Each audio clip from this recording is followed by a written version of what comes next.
นับวันที่จะบอกสดใสเมื่อเจ้ามีคนใหม่ที่ถูกใจเจ้ากว่าสิ่งดีๆที่เคยมีมาจืดจางห่างหายเจ้ากลับเอาไปให้กับเขาคนเดียวเที่ยวโทรหากันทุกวันก่อนที่บอกมีเขาแต่เดี๋ยวนี้แฟนเฮาโทรเข้ามีแต่สายบ่ว่าอยู่ดีๆเจ้าก็พาเขามาพังความหวังมันเป็นเพราะยังบอกอ้ายได้บอกวันนี้เป็นเพราะอ้ายมันเก่าหรือเป็นเพราะเขามันใหม่หรือเป็นย้อนเจ้าหลายใจบอกอ้ายได้บอกคนดีกองหัวใจอ้ายในโตเจ้าเขาคงย้ำยีตอนเขาโจมตีคนดีคนสวยเขาทำความหักสองเฮานั้นคงจบลงวันนี้เมื่อเจ้ามีคนดีคนใหม่เอาใจสาวค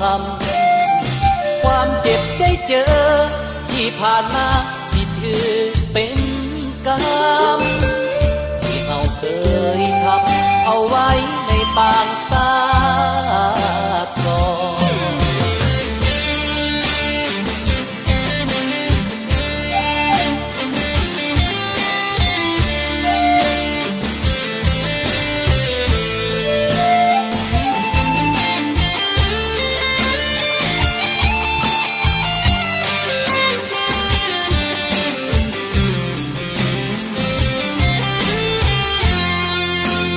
เป็นเพราะอ้ายมันเก่าหรือเป็นเพราะเขามันใหม่หรือเป็นย้อนเจ้าหลายใจบอกอ้ายได้บอกคนดีกองหัวใจอ้ายในโตเจ้าเขาคงย้ำยีตอนเขาโจมตีคนดีคนสวยเขาทำความหักสองเฮานั้นคงจบลงวันนี้เมื่อเจ้ามีคน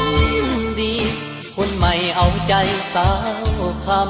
ำความเจ็บได้เจอที่ผ่านมาสิถือเป็นกรรมที่เฮาเคยทำเอาไว้ในปางสาก่อนที่เฮาเคยทำเอาไว้ในปางสาก่อน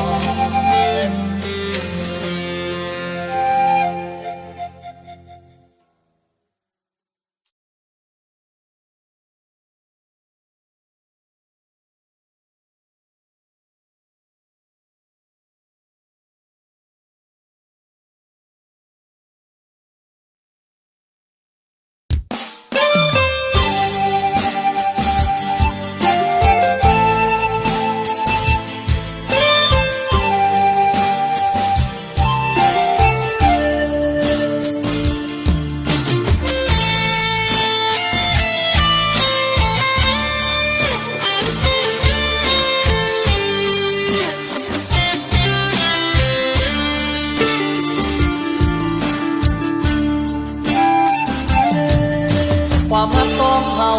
นับวันที่จะบอกสดใสเมื่อเจ้ามีคนใหม่ที่ถูกใจเจ้ากว่าสิ่งดีๆที่เคยมีมาจืดจางห่างหายเจ้ากลับเอาไป